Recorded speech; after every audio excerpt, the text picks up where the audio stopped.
Hey guys, this is Big Dave's Farm Life, and today I'm going to teach you how to start a farm or how to level up the efficiency of your farm. Hear me out on this. Many of us would love to start a farm and instantly in that first year rely on that farm as your primary source of income, but in many cases that's just not possible. Your farm and your finances are unique to you, and it's different for each person. But having an alternate source of income can protect you and your finances.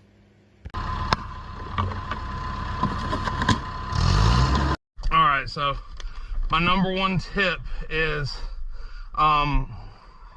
you may need to work a different job during these first few years, right? I kind of just covered that. So number two is keep it simple, stupid.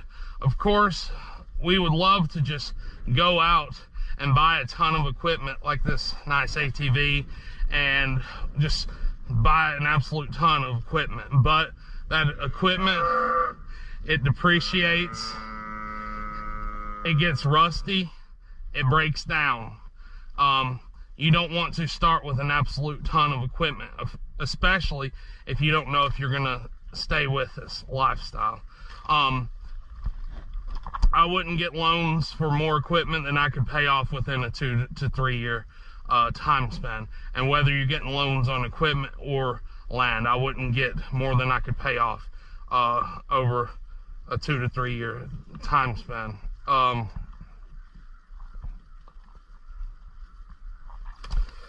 Let's see, my next tip. If you're buying a large property, start with a 50-acre farm. See how you do with that. Don't go right in and buy 200 or 300 acres. You don't know if you can handle it yet. So, or at least you beginning farmers that have never farmed, you don't know if you can handle a piece of property that big. So start small. Even smaller than 50 acres would be great, so you can understand if you can actually keep up with that much land. Tip number 5 is try to rent a small property. And by renting, you don't have to get this humongous loan out. So if you could rent a small piece of property and try farming it for a few years, it would keep you from going in debt in case down the road, if you decide that this lifestyle is not for you. Ooh, I need to give you some dewormer, don't I? Looks like she has a little bit of lice happening. Anyways, I just treated them about a month and a half ago, but I'll hit you again. That's fine. And the reason I notice is because when I spend time with my cows, I look at them. See right here along the back of her spine, a little piece of fur's missing. The rest of them look great. The rest of them look healthy. They have their nice thick winter coats. This one's showing a little bit right there. I'm gonna hit her with some fly medicine that'll help with those lice. Let's see. Number 6, diversify your operation, right? Look at it holistically is a good way to do things. Now, I would say you might want to work up to that, right? You might not want to start with cows and chickens and pigs and everything to begin with, but in the long term, if you could work up towards that, it's better for the land. So you can run cows through the land first and then run pigs through there, and the pigs will clean up a lot of the brush and the rough stuff that you don't want to, or you could run goats through there next that will clean up a lot of the weedy stuff.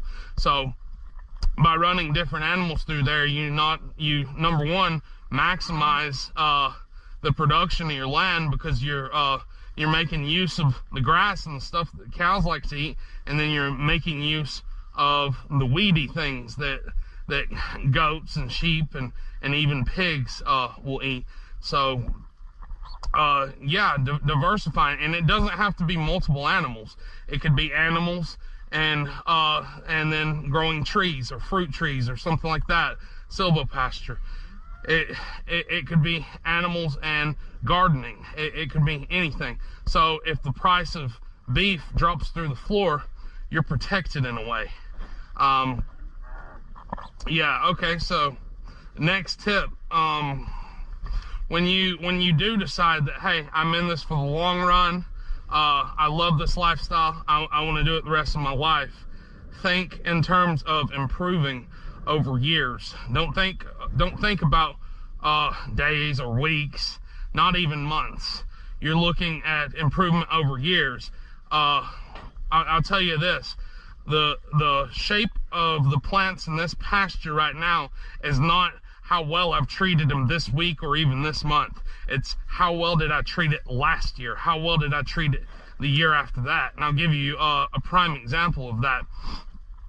Nitrogen, when you put out nitrogen, 50% of that nitrogen is available the first year.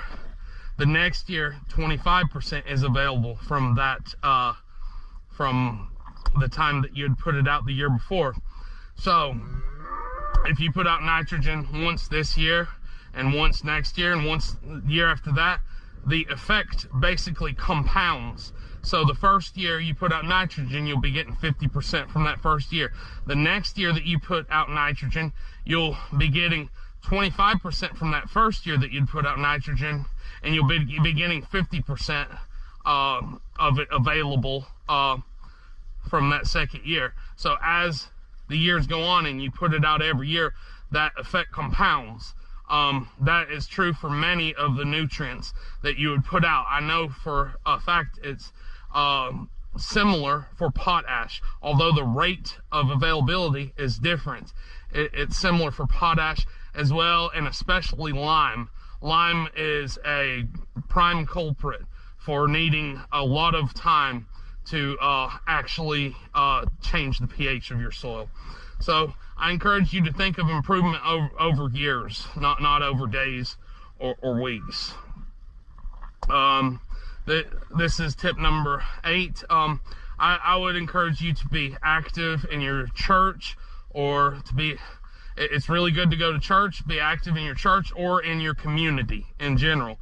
If you'll be kind to your neighbors and do favors for your neighbors and help your neighbors out, you know what, whenever you get a cow that gets out and accidentally gets on their land, or if you get in a bind and you're at work and oops, I left the gate open, you could call one of your beloved neighbors and say, hey Joe, could you run across the road and close that gate for me? I can't be home for a few hours. Could you please help me out in that bind? So, and that way, spending time with your community and with your neighbors can really help you out. So there's that tip. Let's see. Tip number 9, if you're selling your product direct to consumer, do not try to beat the lowest price. Doing that will do nothing but make you lose money. Because I tell you something, guys, us small farms, and I don't care if you're up to 100 or 200 acres, you're still a small farm. Us small farms cannot compete with the large operations, okay? The scale at which we buy things, we just don't get as good a price on things because we're not buying as much as an operation that has 20,000 head and they buy everything by the 18-wheeler load. They get better prices on things, therefore they can sell them cheaper. So let's not try to beat their prices. Instead, let's try to have a higher quality product than them. Ooh, guys, it looks like rain's coming. We're gonna have to take a break there on tip number 8, and we will continue this very soon. But I have got to get out here because we have a flash rainstorm coming. Y'all guys have a good day.